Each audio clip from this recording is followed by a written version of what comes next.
Good afternoon, Algebra 2. 4-3. These are just my notes. They're on the topics page. Look at them if you need to. I just kind of want to go over some stuff. Standard form, f of x equals ax squared plus bx plus c, where a, b, and c are integers. No fractions, no decimals. Remember FOIL, firsts, outsides, insides, lasts, combine your middle terms. Now, example 1 talks about writing an equation and they give you the roots. Now they give you that formula. Notice the formula has minuses in it. Okay, so watch out for that. P and Q are your roots, but it's x minus P, x minus Q, and it equals 0. Okay, that's important. So when they tell you the roots, you're going to put in that minus 1/3. Minus minus becomes plus. Okay, now, since standard form has no fractions, it says to avoid dealing with fractions, multiply the first factor by 3. Why can I do that? Well, it equals 0, so I'm just multiplying both sides by 3, but that gets rid of that fraction.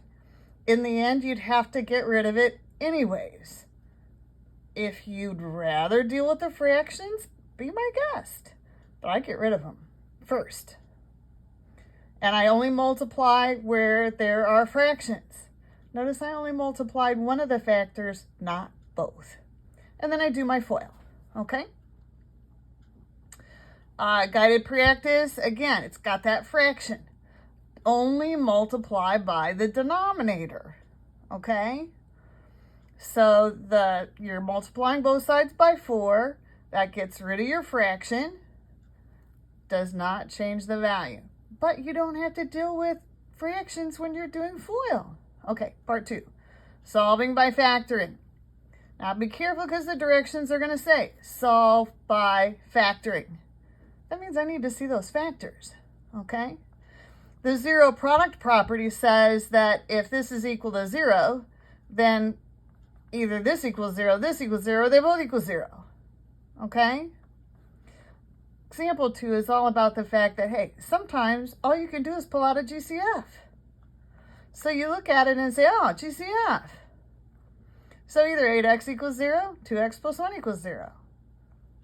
Okay, easy breezy. A lot of times when you've got two terms, that's all you're going to have. You're going to have a GCF. Okay, when it's got a coefficient here, that's when you're going to get a fraction answer. Example 3. Perfect squares and differences of squares. Think square roots. Okay? X squared plus 16x plus 64. Perfect square, square roots. Check the middle. Okay? These are those ones that only have one answer because it sits right on the x-axis. Okay?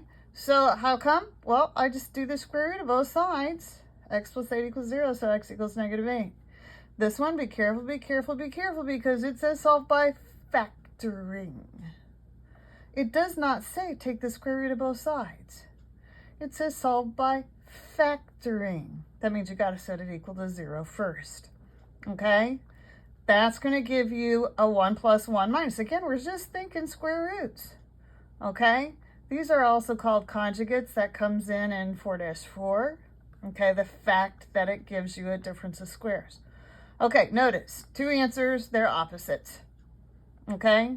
Perfect square trinomial, square root of this, square root of this. Nice fraction answer. GCF. Okay, all that one had was a GCF. Okay, again, you have to set it equal to 0 so you can factor it. Okay, don't lose any points because you're not factoring. Okay, this is a review of the airplane method. The airplane method says I'm going to multiply these two together. That gives me -30. I'm looking for factors, so that's my wings. This is my propeller. I'm aiming at a sum of 13, so that's 15 minus 2. Airplane method says I'm going to put a 6x here, a 6x here, knowing that dividing out those GCFs is going to get rid of my extra factors. Okay, 6x minus 2 has a GCF of 2. 6x plus 15 has a GCF of 3. So my two factors are 3x minus 1, 2x plus 5. It would check with FOIL. Okay, so both of these would give you fraction answers. So example 4a, this was just that one where you've got to say, oh, factors of 20 with a sum of 9, 5 and 4. So notice that this is plus, plus, this is minus, minus. They're opposites. But when it says solve by factoring, I'm looking for factors and solutions. Okay, 6 times 20 is 120. You could do guess and check. You could say, oh, well, 6 is 2 times 3, and 20 is 4 times 5. And you can just kind of guess and figure out how it works. That's fine. Okay, those are sometimes the harder ones, but good challenge. Okay, now the fact that this is a plus 20 says the signs are the same. This says, hey, they're both minus. Okay, I do this all the time to figure out what my factor pairs are. Okay, so I did the guided practice. Again, this one was kind of not too bad because 15 times 1 is 15. Factors of 15 with a sum because the signs are the same. Sum of 8, that's negative 3 and negative 5. Divide out my GCFs, fractions. 12 times negative 15 is 180. Now that minus means the signs are different. Okay, that's not too bad though, because 18 minus 10 gives you your 8. Okay. Hope this helps a little bit. Talk to you soon. Bye.